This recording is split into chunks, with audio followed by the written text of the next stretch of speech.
नमस्कार दोस्तों, आप सभी का हमारे इस नए वीडियो में स्वागत है।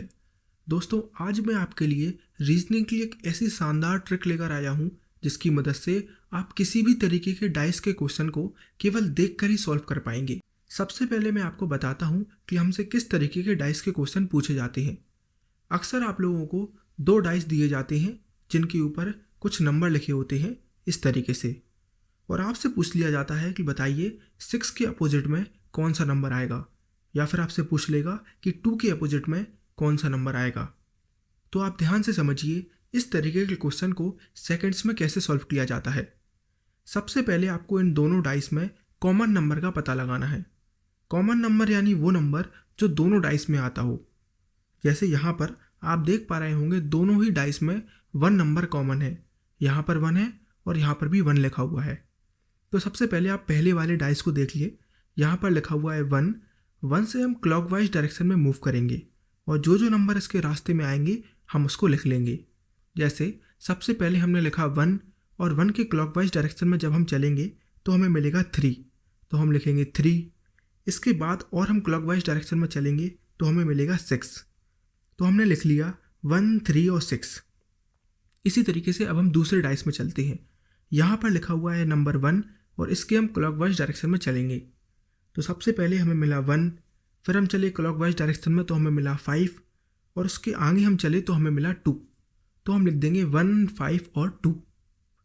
अब आप इन नंबर से बहुत ही आसानी से पता लगा सकते हैं कि किसके अपोजिट में कौन सा नंबर है। जैसे आप यहाँ पर देख पा रहे हैं कि 3 के नीचे 5 लिखा हुआ है, इसका मतलब 3 के अपोजिट में 5 आएगा। 6 के नीचे यहाँ पर 2 लिखा हुआ है, इसीलिए 6 के अपोजिट में 2 आएगा। अब दोस्तों आप पूछेंगे कि 1 के अपोजिट में कौन सा नंबर आएगा, तो इसके लिए आप ये देख लीजिए कि कौन सा नंबर अभी बचा हुआ है। जैसे आप देख पा रहे हैं कि यहाँ पर 4 नंबर अभी नहीं आया है, तो इसका मतलब 1 के अपोजिट में 4 आएगा। तो इस तरीके से हमने पता लगा लिया कि सारे नंबर्स के अपोजिट में कौन कौन से नंबर आएंगे। चलिए मैं आपको एक और एग्जाम्पल बताता हूँ जिससे आपको और भी अच्छे तरीके से क्लियर होगा। तो मान लीजिए हमें यहाँ पर 2 डाइस दिए हुए हैं और इनके ऊपर ये नंबर लिखे हुए हैं, और हमें पता लगाना है कि इन सारे नंबर्स के अपोजिट में कौन कौन से नंबर आएंगे। तो सबसे पहले हमें क्या करना है, हमें कॉमन नंबर का पता लगाना है। तो आप सभी लोग देख ही पा रहे होंगे कि इन दोनों डाइस में 4 नंबर जो है वो कॉमन है, राइट। तो सबसे पहले हम पहले डाइस को देखेंगे और 4 से स्टार्ट करेंगे क्लॉकवाइज चलना। तो सबसे पहले हमें मिला 4, उसके बाद क्लॉकवाइज चलेंगे तो मिलेगा 6, उसके बाद हमें मिलेगा 2, तो हम लिख देंगे 4, 6 और 2। इसी तरीके से जब हम दूसरे डाइस में 4 से क्लॉकवाइज डायरेक्शन में चलना स्टार्ट करेंगे तो हमें मिलेगा 4, 1 और 5।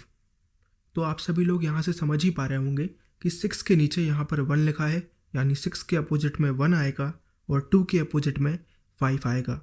और 4 के अपोजिट में कौन सा नंबर आएगा, जैसा कि आप देख पा रहे हैं यहाँ पर अभी 3 नंबर नहीं आया है, इसीलिए 4 के अपोजिट में 3 आएगा। अब दोस्तों मान लीजिए आपको कभी भी 2 की बजाय 3 डाइस दिए हों और आपसे बोला हो कि बताइए नंबर के अपोजिट में कौन सा नंबर आएगा, तो आप कैसे पता लगाएंगे। जैसे मान लीजिए हमें इस बार 3 डाइस दिए हुए हैं और यहाँ पर कुछ नंबर्स लिखे हुए हैं। हमें पता लगाना है कि नंबर्स के अपोजिट में कौन से नंबर आएंगे। तो हम क्या करेंगे, हम 2 डाइस को लेकर चेक करेंगे और उसके बाद दूसरे डाइस को चेक करेंगे। जैसे मान लीजिए सबसे पहले हम इन दोनों डाइस को देखते हैं। हमने देखा कि 1 नंबर इन दोनों डाइस में कॉमन है, तो 1 से हम क्लॉकवाइज डायरेक्शन में चलना स्टार्ट करेंगे तो पहले डाइस में हमें मिलेगा 1, 6 और 4, और दूसरे डाइस में जब हम 1 से क्लॉकवाइज डायरेक्शन में चलेंगे तो हमें मिलेगा 1, 4 और 2, राइट। अब आप में से ज़्यादातर लोग कहेंगे कि 6 के नीचे यहाँ पर 4 लिखा है, यानी 6 का अपोजिट 4 और 4 का अपोजिट 2। पर दोस्तों ऐसा कैसे हो सकता है कि 6 का अपोजिट 4 भी हो और 2 का अपोजिट भी 4 हो, तो यहाँ पर तो ये गलत हो गया।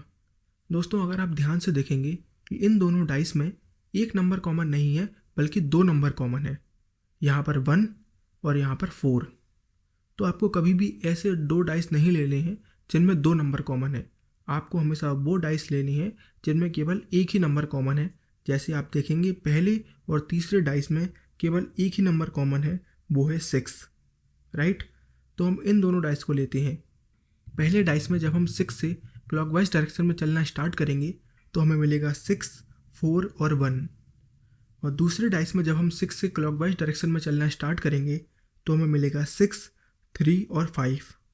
तो यहाँ से आप आसानी से पता लगा सकते हैं कि 4 का अपोजिट होगा 3 और 1 का अपोजिट होगा 5 और 6 का अपोजिट वो नंबर होगा जो कि बचा हुआ है, यानी कि 2। तो मुझे पूरी उम्मीद है कि आप सभी को हमारी ये ट्रिक बहुत ही ज़्यादा पसंद आई है।